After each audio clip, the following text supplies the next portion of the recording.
Hi guys, thank you again for tuning in. This is Highway Diamond Trey.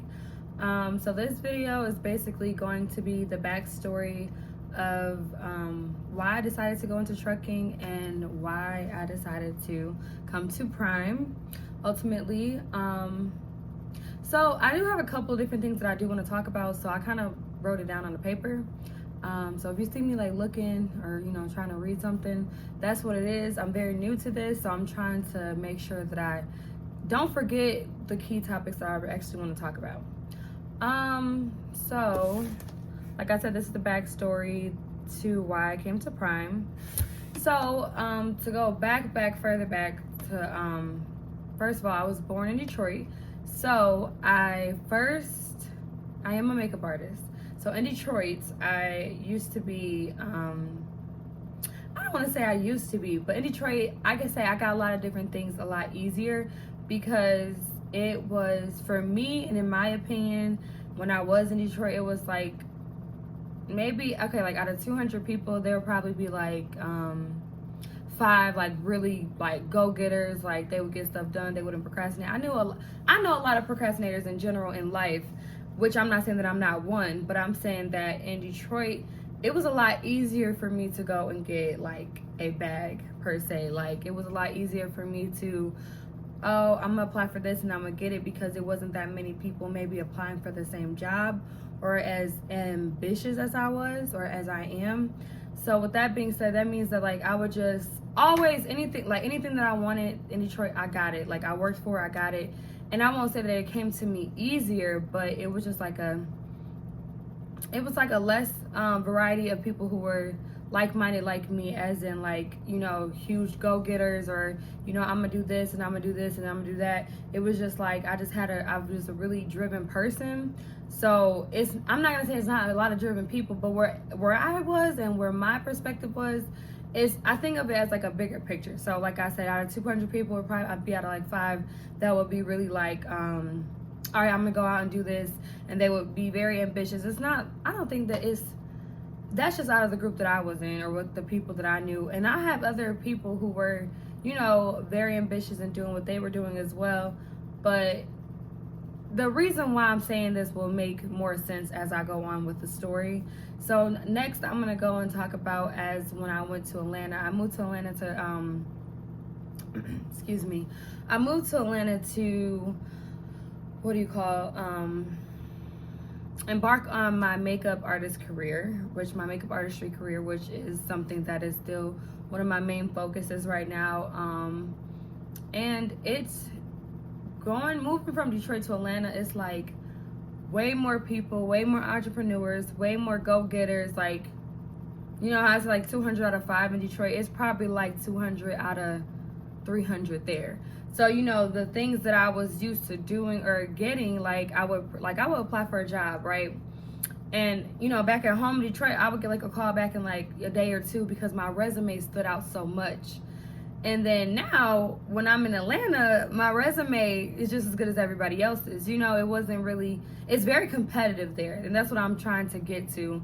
It's a very competitive field, a very competitive location. So in anything that you're trying to do there, it's going to be a little bit of a challenge because you have so many other great people doing those things as well. And I'm not saying that there's not great people in Detroit, so please don't do that or say that, because I'm one of them. But I'm just saying it was easier for me to become or get chosen from my work history or my background and my resume, which always stood out of the crowd, So with that being said, I moved to Atlanta and I'm doing my makeup career, but I am getting paid not as much as I'm used to getting paid. The cost of living is higher in Atlanta than it is in Detroit, of course. I probably was paying rent maybe like $700, around $700-800, for like a 1-bedroom, maybe even $650 if you found a good one in Detroit. In Atlanta, it is like $1,100 flat for a 1-bedroom. Like no matter how big or small it is, doesn't matter the area.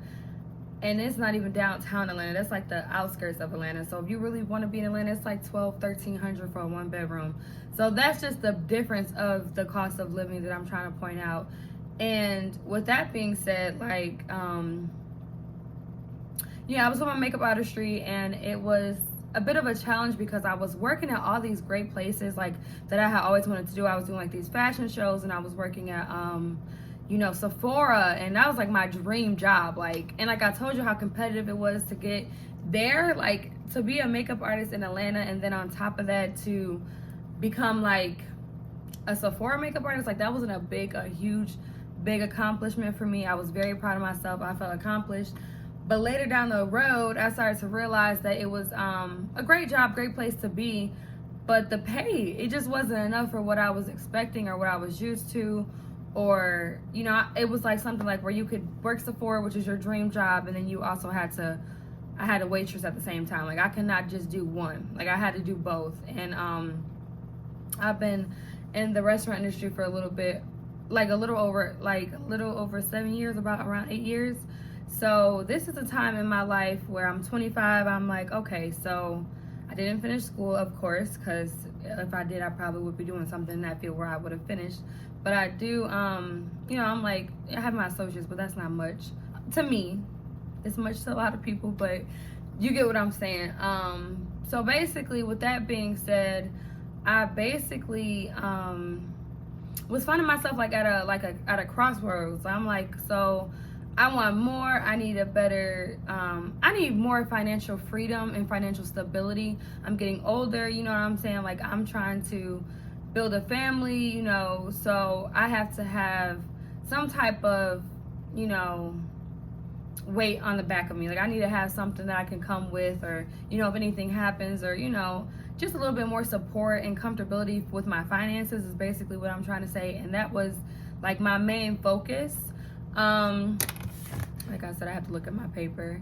So with that being said, I had a regular who would come into one of the restaurants that I was working in Atlanta, and she was a regular. And this is when I mean, I say like she was happy, like she was upbeat, like she never had an off day. Like she was always happy, always smiling, having a good time, you know, like, and you know, she was just very much of a giver. So of course she would come in and say, how are you, or how's your day, or like, you know, just try to cheer me up. And you know, we became a little bit of like friends. She was a regular, so I would see her on the occasionally, because she was a driver. So I would see her when she was in town, and she would always stop by and come and visit me and check on me and see how I was doing, and we would just catch up from her, you know, leaving and coming into town again.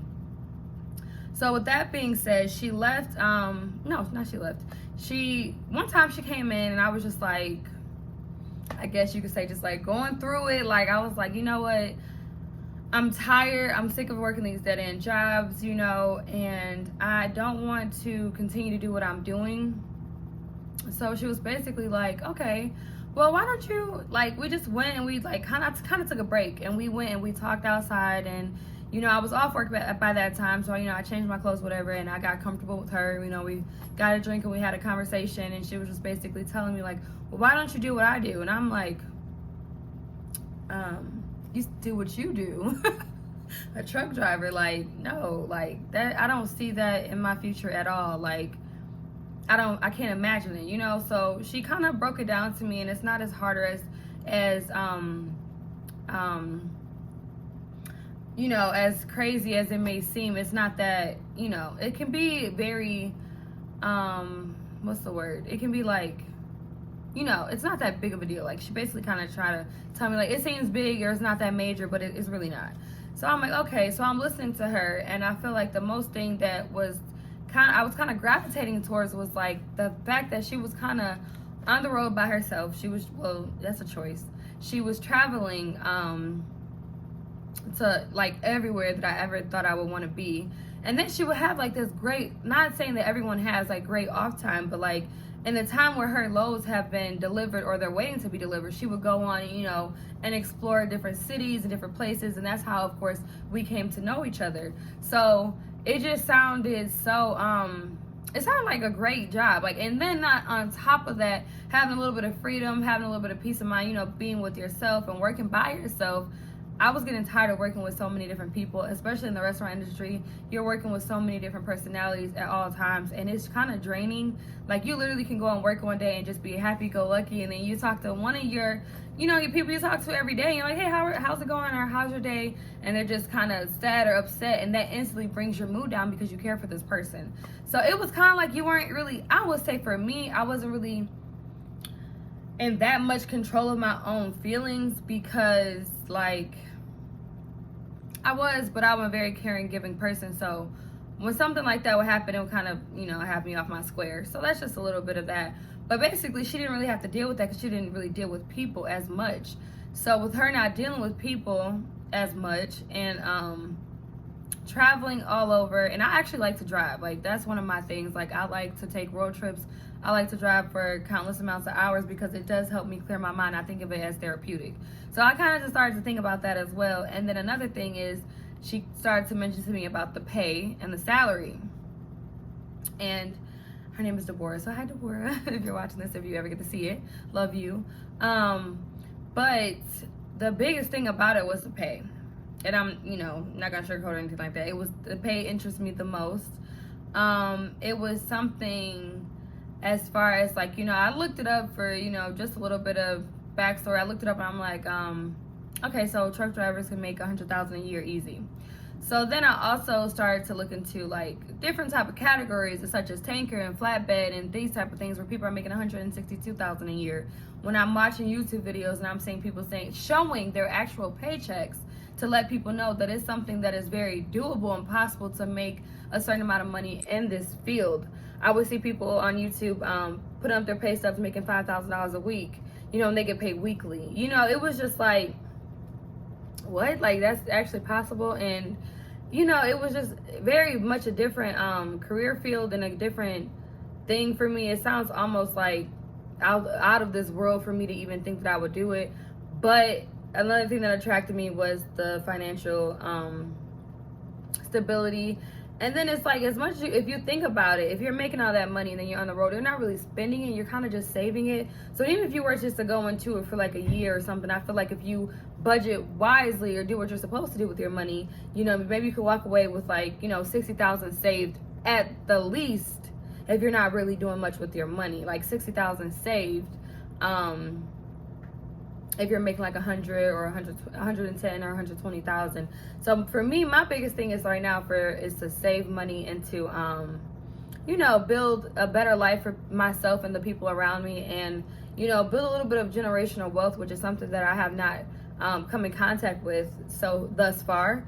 And it's something that I would love to do for my family and to start it and to, create a better takeoff for the people in my family, because it kind of is hard for us because we just fend for ourselves, honestly. You get 18 and it's just like, hey, you're 18, I taught you all I know, and basically, go ahead and move forward. But versus other families, it could be a little bit more of a structural, help. Like, okay, you're 18, I have got you a car and I got you this X, Y, and Z. You know where I'm going with that. So basically the salary is what really stuck out to me. And so basically I get now to the part where, we discuss it and she's like, you would love it. Like, I'm telling you, I love my job. It's very fulfilling. I can go home or go anywhere and do whatever I want to do at any time that I want to do it. It's very financially freeing. I don't really have to count or wait or debate with anybody else. It's kind of like a straightforward job. You get the loads, you do your loads. Of course, everything has its gray and its gray areas, but every job has that. So you just have to be able to maneuver around those things and do something different. So with that being said, she kind of like stuck something in my brain. Like, I was like, okay, so that sounds good. And, for me, honestly, it sounded like a great idea, but I was also still not convinced. I was just like a little bit like, I'm a waitress, makeup artist. I love customer service. That's like my thing. I'm a people person. So you mean to tell me I have to drive a truck for 10, 11 hours straight and not really talk to anybody, or it's a lonely job. So I was just kind of thinking about it, but it does have its perks like any other job or any other, you know, thing does. So I ended up applying. And once I applied, I ended up, like, you know, the recruiter called me and she said, hey, so this is the next step. So we're going to have to do a background check. You're going to have to be able to provide us with 10 years of your, I think it was 5 years of my addresses and 10 years of my work history.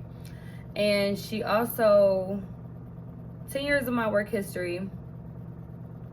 And she also said, like, I would have to come down to Missouri and, you know, first I would have to get my permits. I'm sorry, my CDL permit.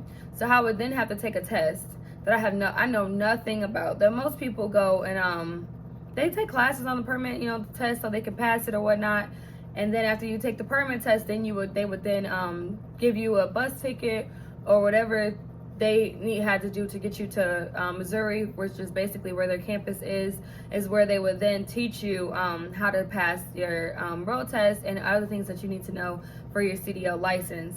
So she began to explain that to me, and then she also began to say, you know, you'll be at campus for like 2 weeks. So after you get your permit, you take your test, you pass it, we'll get you to Missouri, and then take you like 2 weeks. And then to get your CDL, 2 to 3 weeks, it depends on the person. Then you get your CDL, and then after you get your CDL, then you would go to, you know, you would go on the road, OTR, for about 3 to 4 months to finish up 50,000 miles with a trainer. So for me at the time, it sounded so not possible. It sounded so not realistic. It didn't sound like a good idea for me. It sounded way out of the way. And it didn't sound interesting. Like, I was like, go to Missouri. Like, go to Missouri. No, like, I'm not interested. No, thank you. You know, and I kind of discouraged myself because I was just, you know, in a state where I just was so used to so many things and being in control of so much stuff. And in this situation, you're kind of not in control at all. You have to do what they say do, and then basically trust their process to then let them know, like, they will lead you to where you need to be. So it was like, I'm used to being in control of what I want to do. So I was like, you know, not really. Sorry, my camera's trying to fall. I'm like, you know, sorry guys. Okay, so I'm like, not really, you know. So I wasn't used to, you know, just kind of letting somebody just control everything that went on with me. So then with that being said, I just one day randomly, like, I had a bad day at work, and I randomly decided, like, you know what, I'm gonna do it, and I'm gonna, like, try to take the test. And like, I did a little slick stuff. I had a little bit of PTO at work, so I took some PTO off for about 3 days, and I studied for the test. And on the 4th day, I took the CDL permit test for Georgia, because you have to take it in the state that you live in, and I currently reside in Georgia. So that's what I did. I passed the test. After I passed the test, I packed up my stuff, and then I came to Missouri. I did. And then after I did that, I began my PSD phase, which will be in another video. But like I said, I'm really new to this thing. I've always wanted to create a YouTube, but you know, we all have our own self-doubts, and we kind of we procrastinate. So that's kind of what it's been. And I just kind of have met a couple different people that, oh, you have a lot of stuff to say and you have good input, and people love to hear what you have to say and your opinion on what you are doing right now. And for me, it's a very different field. So I thought, like, why not, you know, get on here and put my input out and finally do something that I said I wanted to do.